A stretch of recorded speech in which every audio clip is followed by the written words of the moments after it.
여러분 안녕하십니까? KBS 통합뉴스룸입니다. 오늘 오전 제74주년 제주 4.3 희생자 추념식이 열렸습니다. 김부겸 국무총리는 아직 희생자나 유족 신고를 망설이는 분은 주저하지 말고 정부의 문을 두드려달라고 말했습니다. 윤석열 대통령 당선인도 참석했는데요. 희생자들과 유가족들의 명예회복을 위해 노력하겠다고 강조했습니다. 보도에 이철호 기자입니다. 제주 4.3 평화공원에서 열린 제74주년 4.3 희생자 추념식. 김부겸 국무총리는 2000년 4.3 특별법 제정 이후 74년 전 봄날의 진실이 하나둘 밝혀지고 있다며 지난해 상반기 진행된 희생자 유족 7차 신고 사업에서 44명이 희생자로 4,054명이 유족으로 새로 인정받았다고 소개했습니다. 그러면서 아직도 희생자와 유족 신고를 망설이는 분이 계신다면 주저하지 말고 정부의 문을 두드려달라고 말했습니다. 내년 1월부터 시작되는 8차 신고 사업도 차질 없이 진행되도록 다음 정부에 잘 전달하겠다고 말했습니다. 앞으로 어떤 정부가 들어서더라도 4.3의 완전한 해결을 위한 이 역사적 책무를 결코 외면하거나 가벼이 할 수 없을 것입니다. 오늘 추념식에는 윤석열 대통령 당선인도 참석했습니다. 그동안 보수 진영 대통령은 4.3 희생자 추념식에 참석한 적이 없습니다. 윤 당선인은 4.3의 아픔을 치유하고 상처를 돌보는 건 우리의 책임이자 대한민국의 몫이라고 말했습니다.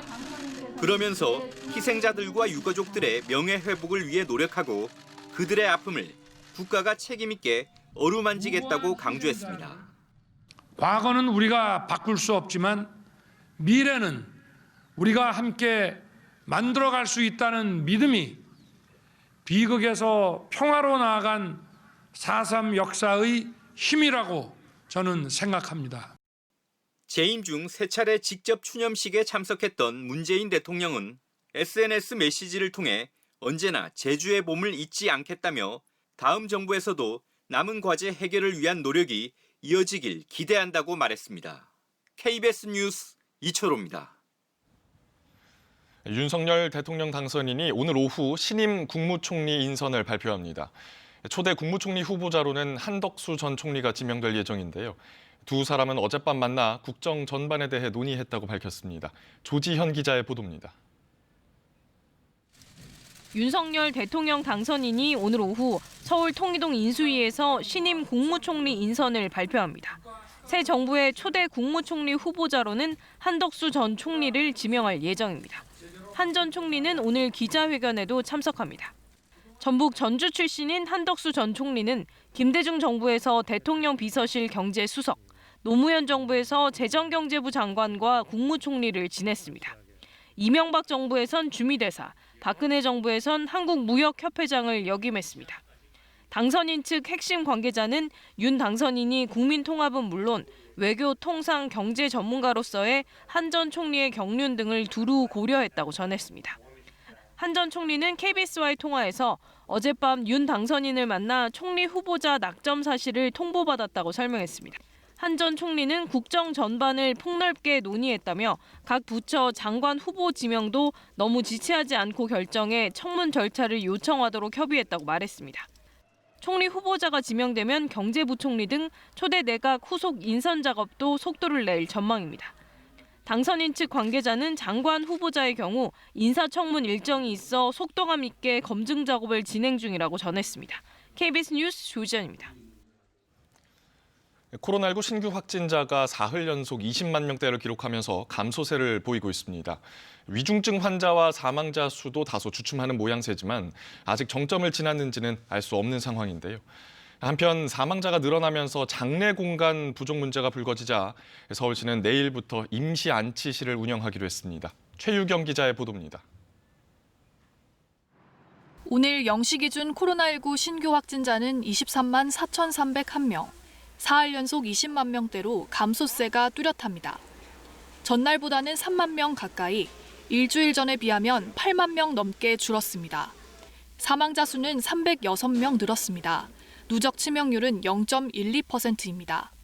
연령별로 보면 80살 이상이 67.7%로 가장 많았는데 전체의 95%가 60살 이상 고령층으로 나타났습니다. 위중증 환자는 1,128명으로 지난달 31일 최다를 기록한 뒤 감소세를 보이고 있습니다. 다만 통상 위중증 환자와 사망자 수는 확진자가 늘고 2, 3주 뒤에 뒤이어 증가하는 만큼 아직 정점을 지났는지는 불분명한 상황입니다. 중환자병상 가동률은 64.5%로 관리되고 있습니다. 사망자가 늘면서 화장장과 안치 공간 부족 현상이 계속 이어지자 서울시는 내일부터 임시 안치시설을 운영하기로 했습니다. 다음 달 철거를 앞둔 서울의료원 강남분원의 장례식장 공간에 30실을 마련한 데 이어 이번 달 중으로 50실 이상 더 설치할 예정입니다. 또 화장시설을 매일 자정까지 가동해 화장로 가동 건수를 평소보다 72%가량 늘렸습니다. 내일부터 2주 동안은 다소 완화된 거리두기가 적용됩니다. 사적 모임 인원은 현행 8명에서 10명으로 영업시간은 밤 11시에서 12시로 1시간 완화됩니다. 정부는 이번 거리두기가 적용되는 2주 동안 방역 지표가 안정적으로 관리된다면 마스크 착용을 제외하고 모든 거리두기 조치를 해제할 수 있다고 밝혔습니다. KBS 뉴스 최혜경입니다. 예, 계속해서 신민혜 기자와 코로나19 소식 자세히 짚어보겠습니다. 어서 오세요. 지금 유행이 감소세라는 평가가 많습니다. 앞으로의 상황은 어떻게 될까요? 네, 전 국민의 한 27% 가까이가 지금 코로나를 앓았고요. 또 백신 접종률도 높습니다. 예. 2차까지 완료한 비율이 한 87%, 3차 완료한 분들이 전 국민의 64%에 달하고 있어서 많은 국민들이 지금 현재 코로나에 대한 면역을 갖고 있는 상황입니다. 또 여기에 이제 계절적인 요인이 또 작용을 할 수가 있는데요. 이 봄이 오면서 이제 날씨가 따뜻해지게 되면 이 코로나 바이러스는 호흡기 바이러스라서 무력화됩니다. 공격력을 이제 다소 잃게 되는 건데 따라서 이 확진자 수 규모는 이런 이유들로 인해서 이제 감소할 가능성이 큽니다. 하지만 지난 이전 유행들과는 달리 이 급격하게 떨어지진 않을 것 같고요. 이 긴 꼬리 형태로 이제 점차 감소하는 형태가 될 것 같습니다. 예. 하지만 변수는 또 다른 새로운 변이의 출현입니다. 통상적으로 지금까지 이제 코로나 유행 상황을 좀 보면 5개월에서 한 6개월 정도 간격으로 새로운 변이들이 나타나고 있는데요. 이렇게 새롭게 나타난 변이가 이제 우세종이 되고 그때부터 해서 10주, 최대 길게는 14주까지 이제 유행을 이끌다가 또다시 새로운 변이가 나타나는 패턴이 반복이 되고 있습니다. 계속해서 변이가 있어 왔는데 새로운 변이가 또 나타날 가능성이 높은 건가요? 네, 변이가 나타날 가능성이 있습니다. 예. 코로나19 바이러스는 이 RNA 바이러스인데요. 이 RNA 바이러스는 무조건 변이를 일으킵니다. 그렇군요. 네, 하지만 이 다행인 거는 이제 자연의 섭리상 바이러스가 변이를 일으키게 되면은 조금 덜 치명적인 쪽으로 이제 변이를 일으키는데요. 이렇게 이제 섭리를 따를 가능성이 높지만, 하지만 이 새롭게 나타난 변이가 또 치명적일 거란 가능성을 완전히 배제하기는 어렵습니다. 예. 이에 따라서 이제 전문가들은 새로운 변이 유행에 대비해서 업데이트된 백신과 또 먹는 치료제를 충분히 확보를 하는 등 이제 대비에 서둘러야 한다고 조언을 하고 있습니다. 이에 더해서 이제 확산세에 영향을 미칠 또 다른 변수는 해외 여행의 재개입니다. 우한에서 들어온 기존 코로나19 바이러스랑 또 뒤따른 알파, 델타, 오미크론까지 모두 다 해외에서 들어온 것들이기 때문에 이에 따라 이제 검역 단계에서도 구멍이 뚫리지 않도록 철저히 대비를 해야겠습니다. 예, 이런 상황에서 다음 주부터 또 새로운 거리두기 방안이 적용이 됩니다. 좀 자세히 설명을 해주시죠. 네, 이제 다음 주 월요일부터 2주간 모임 제한 인원 10명 그리고 밤 12시까지 영업시간 제한하는 방향으로 이제 완화가 됩니다. 예.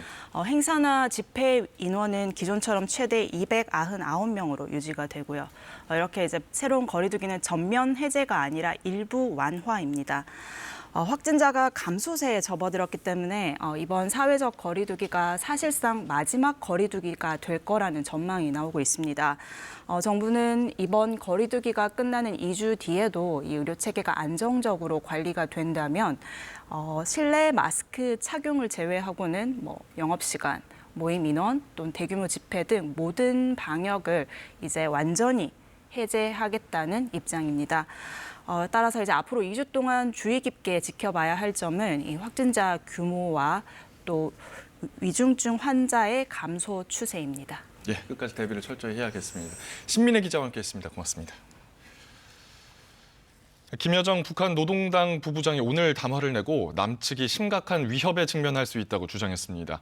이틀 전 서욱 국방부 장관의 사전 원점 정밀 타격 발언을 비난한 건데 북한이 대남 강경 행보에 나설 것을 시사한 것으로 보입니다.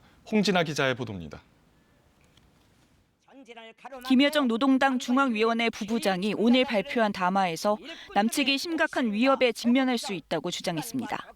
김 부부장은 이틀 전 서욱 국방부 장관이 미사일 발사 징후가 명확할 때에는 발사 원점과 지휘 시설 등을 정밀 타격할 수 있는 능력을 갖추고 있다고 말한 것과 관련해 비난을 쏟아냈습니다. 김 부부장은 서 장관이 북한에 대한 선제 타격 발언을 하며 반공화국 대결 광기를 드러냈다고 했습니다. 이어 함부로 내뱉은 망언 때문에 심각한 위협에 직면하게 될 수도 있다고 밝혔습니다. 김 부부장은 남한 군부가 우리에 대한 심각한 수준의 도발적인 자극과 대결 의지를 드러낸 이상 위임에 따라 엄중히 경고하겠다며 남한에 대한 많은 것을 재고할 것이라고 말했습니다. 김 부부장이 위임이라는 표현을 사용한 건 김정은 국무위원장의 의중을 담은 것으로 풀이됩니다. 김 부부장은 서 장관에 대해서도 거친 표현을 쓰며 맹비난했습니다. 김 부부장의 담화는 지난해 9월 25일 이후 약 반년 만입니다. 박정천 당 비서도 서 장관에 대한 별도 담화를 내고 서울과 우리 군을 괴멸시킬 수 있다고 경고했습니다. 두 담화는 북한 전 주민이 보는 노동신문에도 실려 북한이 대남 강경 행보에 나설 것을 시사한 것으로 분석됩니다. 북한 외무성 대변인은 최근 유엔의 북한 인권 결의안 채택에 대해 미국의 대북 적대시 정책의 산물이라며 강력 반발하는 담화를 발표했습니다. KBS 뉴스 홍진아입니다. 우크라이나군이 수도 키이우 인근 북부 지역의 상당 부분을 탈환했습니다. 러시아군이 북부 전선에서 철수하면서 주 전장이 동부와 남부로 옮겨가고 있는 상황입니다. 보도에 유지향 기자입니다. 파괴된 러시아 탱크들이 길가에 여기저기 버려져 있습니다. 수도 키이우 인근 북부 도시 이르핀은 다시 우크라이나군이 장악했습니다. 곳곳이 폐허가 됐지만 우크라이나 시민들은 재건을 꿈꿉니다. Горя людям наробило багато, але я думаю, село всі разом справиться, все встановить. 러시아군은 북동쪽 국경까지 철수한 상황. 우크라이나 측은 키이우 인근 30개 이상 정착촌을 탈환했다고 밝혔습니다. 북부 전선에서 발을 뺀 러시아는 동부 돈바스 지역에 대한 공세를 강화하고 있습니다. 러시아군은 동부 전선의 요충지인 이지움을 함락하고 슬랴반스크로 진군하고 있습니다. 한 달째 러시아군에 포위된 남부 마리우폴에선 민간인 대피 계획이 계속 난항을 겪고 있습니다. 전쟁이 장기화되면서 러시아는 동부, 남부 전선에 전력을 집중 배치하는 방식으로 전략을 바꿨다는 분석이 나옵니다. 이런 가운데 푸틴 러시아 대통령이 자국의 2차 세계대전 승전 기념일인 5월 9일에 맞춰 우크라이나 전쟁의 승리를 선언하려 한다는 미국 정보당국자들의 평가가 나왔습니다. 한편 프란치스코 교황은 처음으로 푸틴을 겨냥해 일부 강력한 통치자가 갈등을 조장한다고 비판하고 키이우 방문도 테이블 위에 있다고 밝혔습니다. KBS 뉴스 유지향입니다.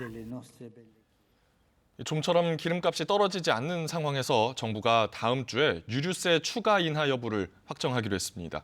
3월 소비자 물가도 발표되는데요. 다음 주 경제 일정 최대수 기자가 전해드립니다. 정부가 화요일인 5일 유류세 인하폭 확대 여부를 결정합니다. 현재는 유류세 20% 인하 조치가 7월 말까지 연장된 상태입니다. 유류세 인하폭을 법적 최대치인 30%까지 확대하면 휘발유 가격은 1리터에 246원, 경유는 174원, LPG 부탄은 61원 내려가는 효과가 생깁니다. 인하 효과가 가격에 모두 반영될 경우 휘발유는 지금보다 82원 정도 인하됩니다. 같은 날 3월 소비자 물가 동향도 나옵니다. 2월 소비자 물가는 전달보다 3.7% 상승하며 5개월 연속 3%대를 기록했는데 물가가 5달 이상 3%대 상승률을 보인 것은 약 10년 만입니다. 물가가 앞으로 더 오를 수 있다는 정부 관계자의 발언도 나왔습니다. 이혁원 기획재정부 1차관은 지난 1일 물가관계 차관 회의에서 러시아의 우크라이나 침공 여파가 직접 다가오는 3월 물가는 석유류를 중심으로 상승폭이 더욱 커질 것이라는 전망이 제기되고 있다고 밝혔습니다. 금요일인 8일에는 한국은행이 2월 경상수지를 발표합니다. 1월에는 경상수지가 18억 달러 넘는 흑자를 기록하며 21개월 연속 흑자 행진을 이어갔습니다. 그러나 원유 같은 에너지 수입액이 크게 늘면서 흑자 규모는 1년 전보다 50억 달러 가까이 감소했습니다. KBS 뉴스 최대수입니다. 일본군 위안부 피해자를 상징하는 평화의 소녀상 등 일본 내에선 민감한 주제의 작품들이 도쿄에서 전시를 시작했습니다. 지난해 전시가 무산되고 10개월 만인데요. 우익들의 과격한 방해 시위가 이어졌습니다. 도쿄 지종익 특파원의 보도입니다. 도쿄 공립전시장의 모습을 드러낸 평화의 소녀상. 관람객들이 소녀의 눈을 바라보며 눈시울을 붉힙니다. 조선인 강제연행 추도비는 천으로 덮어씌워 일본의 역사 왜곡을 비판했습니다. 해골과 함께 등장한 과거 일왕의 모습도, 주름 깊은 위안부 피해 할머니의 얼굴도 전시장에 내걸렸습니다. 지난해 여름 우익 세력의 협박으로 무산된 표현의 부자유전 도쿄전이 10달 만에 열린 겁니다. 전시 개막과 함께 우익들의 시위도 시작됐습니다.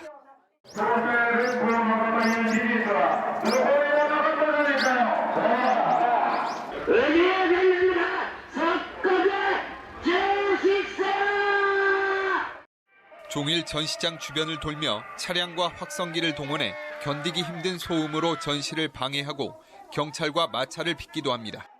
作品を見ながら音声を聞きながらやっぱりその表現の不自由っていうテーマについて考える時間と機会を持てた。 2019년 아이치 트리엔날레 전시는 협박으로 사흘 만에 중단됐고 나고야 전시 때는 실제로 폭죽으로 추정되는 물체가 배달됐습니다. 경찰의 경비는 한층 강화됐고 관람객들은 보안 검사를 거쳐 입장합니다. 妨害行為によって開催できないっていうことはイコールやっぱり日本の民主主義の本当に危機だと思っています。自分問題なんだっていうことを気づいてほしいなっていうことはすごくありました。 우익 세력의 방해도 집요하지만 표현의 부자유전은 난관을 헤치며 꾸준히 이어지고 있습니다. 주최 측은 일본 내 다른 지역에서 전시가 또 열릴 것이라고 예고했습니다. 도쿄에서 KBS 뉴스 지동익입니다. 봄 기온은 더욱 짙어가고 있습니다. 오늘 서울 여의도의 모습인데요. 남부지방에 이어 중부지방에서도 새하얀 벚꽃송이들이 하나둘 모습을 드러내고 있습니다. 오늘 낮 동안 포근한 봄 날씨는 계속됩니다. 서울의 낮 기온이 16도, 대구와 광주는 18도 선까지 오르겠습니다. 다만 아침 저녁으로는 아직 공기가 차갑습니다. 감기에 걸리기 쉬운 만큼 옷차림에 신경을 잘 써주시기 바랍니다. 오늘은 전국이 고기압 영향권에 들며 맑은 날씨가 펼쳐지겠습니다. 다만 밤부터 대기가 정체하면서 공기가 탁해지는 곳이 있겠는데요. 수도권과 충청 지역에서는 초미세먼지 농도 나쁨 수준이 예상됩니다. 오늘 낮 기온은 어제보다 1, 2도가량 더 오르겠습니다. 서울이 16도를 비롯해서 대전 17도, 부산도 16도까지 오르겠습니다. 바다의 물결은 제주 남쪽 먼 해상에서 최고 2.5m로 비교적 높게 일겠습니다. 목요일에는 중부와 호남 지방에 비가 내리겠습니다. 날씨 전해드렸습니다. 편안한 휴일 보내시기 바랍니다. 고맙습니다.